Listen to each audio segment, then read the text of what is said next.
Alright folks, here we've got a Sony TCK 45, I believe it is. Yeah, there it is, 45. And what we're going to do is we're going to convert this into a Raspberry Pi streaming media player with DAC built into it. So I've got the Raspberry Pi 4B. It's got 4 megs of RAM. I think 4 gigs, 4 gigs of RAM. Anyway, I'm not sure if some megs or gigs. Anyway, I've got the 4B that I had for another project, and I've just ordered a DAC hat for it, and I'm ordering a 5-inch touchscreen display, which is going to be fit into here, and we're going to make this look like a retro streamer. And that's my goal. Whether I succeed or not is another story. So this was working. Actually, it's I'm going to take the transport out, and so I'll be able to reinstate it back as a tape player. But the belts are gone. So and I was going to take some major surgery. And for a 2-head DAC that's not worth much anyway, I figured it would actually see more use as a digital player, and would fit in with my vintage gear a little bit better if it was in a really nice case like this. So this is the opening intro. I'm just about to take the, in fact I've started already, you can see it's a bit loose, to take the transport mechanism out. That's going to leave this whole thing as a blank slot. And that's where my 5-inch touch screen is going to go in, and the Raspberry Pi with the DAC hat is going to be in the back here, probably mounted somehow. We'll see if we can use the LED VU meters, see if we can actually repurpose some of these controls. We may or may not, but at the very least you can do everything by touchscreen. And we're going to salvage the power supply, hopefully, and be able to feed off the power of the power supply. So when you turn it on, the lights will go on, and you'll see that the unit is powered up, and it will power the hat up, or the Raspberry Pi up, and you'll have a really cool media streamer. So without further ado, here's the layout. So I'm going to have to decouple these, which are soldered. Usually they have quick connects on these things, but this is late 70s, so they actually soldered the head wires and all that kind of stuff from the tape heads right onto the main PCB. So I'm going to photograph this just so I know where they go in case I do want to reinstate it as a tape deck, and carry on with the belt change. As you can see, the belts on this thing are super loose with age, so they don't function correctly anymore. I had it working for a little bit, and then I started monkeying with the belts, and in fact this belt was completely missing, so I found a belt and got the transport drive at least to work. So there you have it. More to follow. Right, here we've got the tape deck, and what I've done is I've gutted the cassette mechanism in order to get the buttons out. And these buttons are for show only. They don't actually operate because, as you can see, they're quite sturdily glued in there, as well as the tape counter here. It will spin, I believe, but there's nothing connected to it, so it's just going to perpetually sit on 0, and memory off. Doesn't really matter because electrically it's not connected.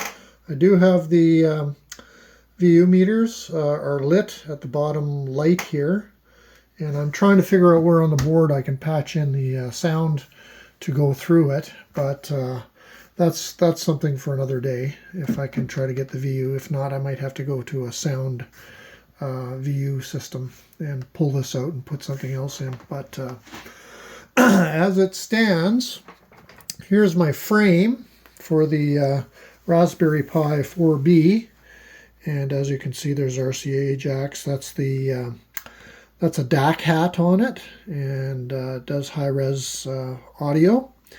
It's quite a competent DAC, and the Pi is underneath it.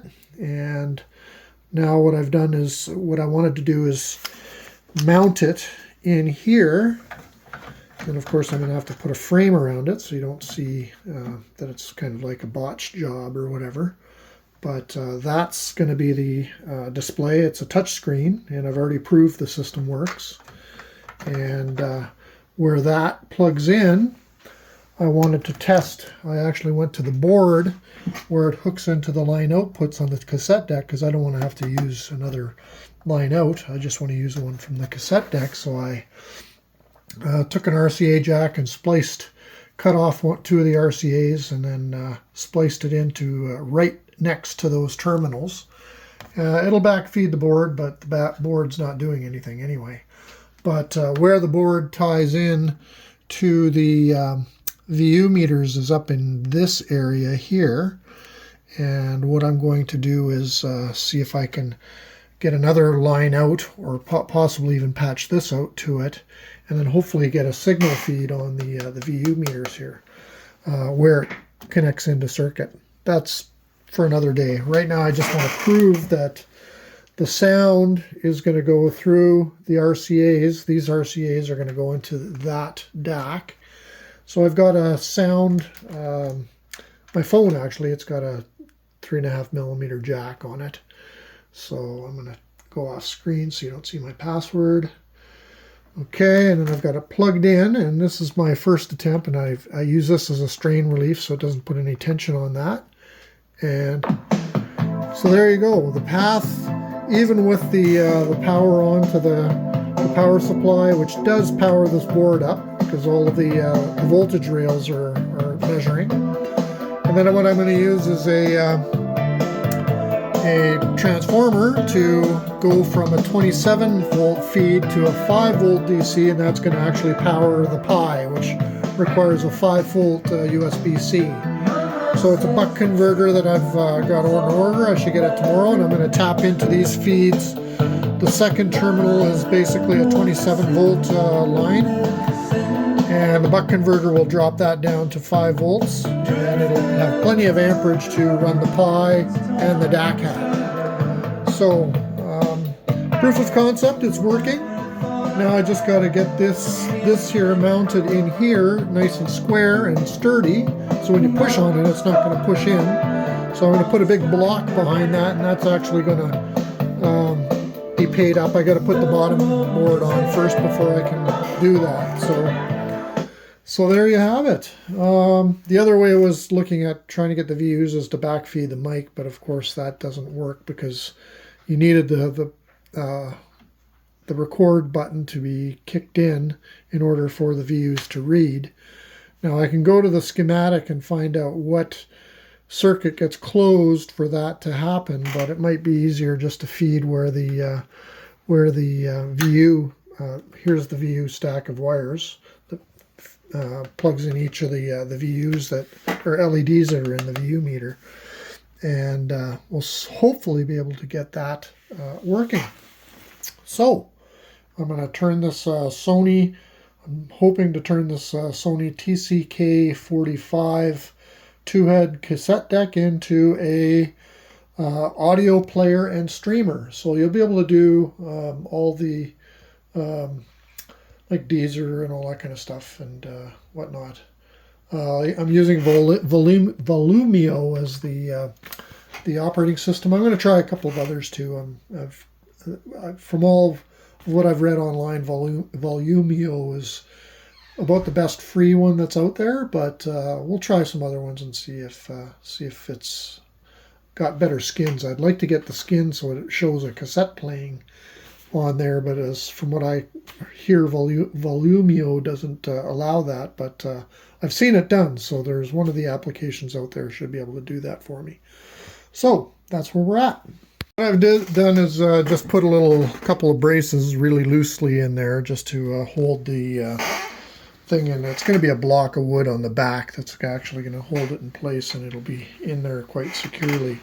But as you can see, there's the 5-inch screen pretty much fills the gap that where the tape transport came out of. And I've got it tested here, or up here, for a dry run. So we've got the RCAs plugged in. We've got a 128 gigs SSD solid state drive that's plugged into the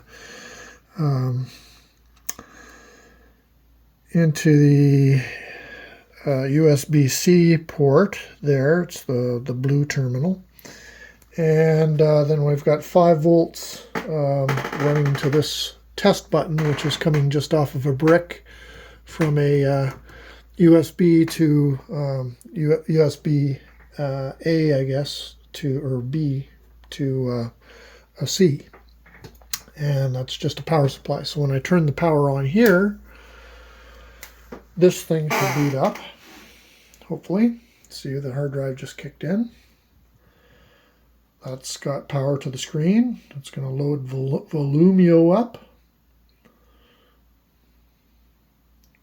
Now when I start pushing on the screen, I might push it in, but you get the drift. This will be in there quite sturdily when I get it done. I'm just doing a dry run of the audio back through the RCA.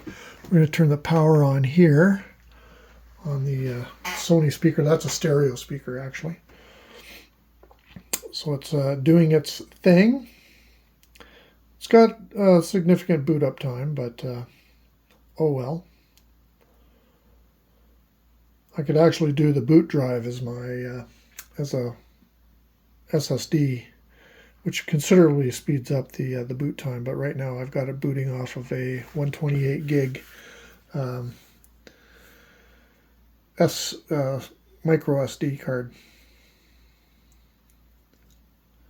So we've got the display kicking in. As you can see from a distance, it'll look pretty good.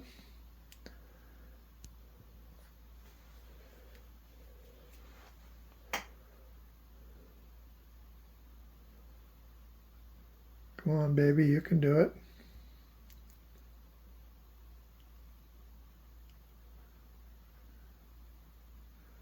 How'd it go the other day?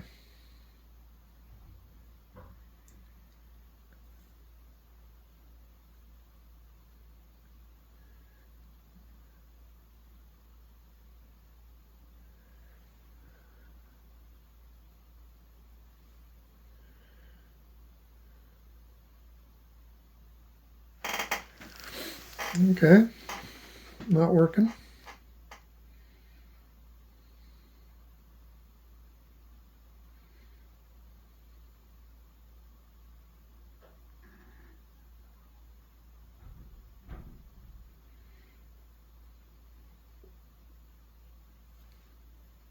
Oh,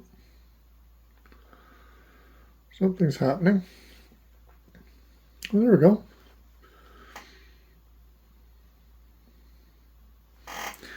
And this particular song is a rip from YouTube, so it doesn't have any. Normally, you would see the thumbnail for the media that's there. I guess we'll have to go back to music and go to. Oh, there we go.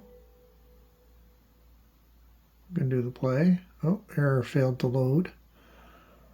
Oh, there we go. Played another tune here. Let's go to. Let's do Joni Mitchell.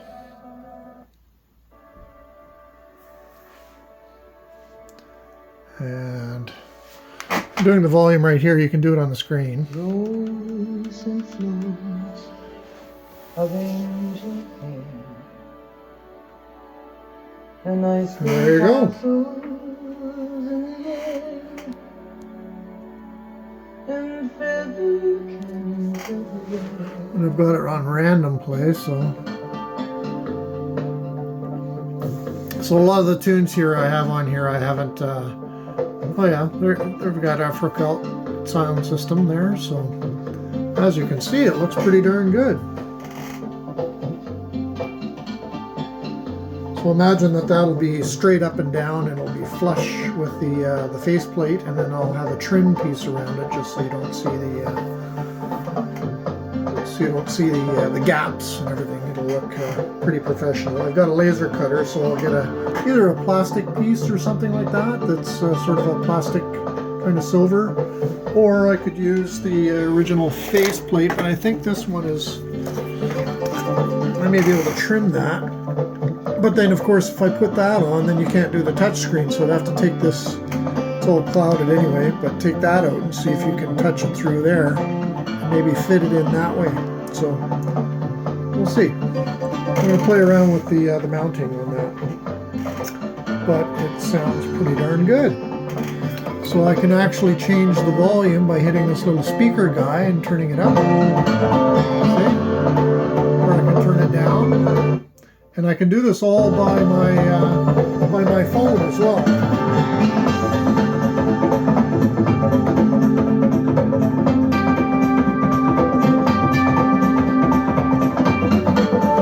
As you can see, I'm going to have to do a little bit of an L-shaped USB-C connector here, because this one would obviously not work good. So we're going to see if we can find something like that.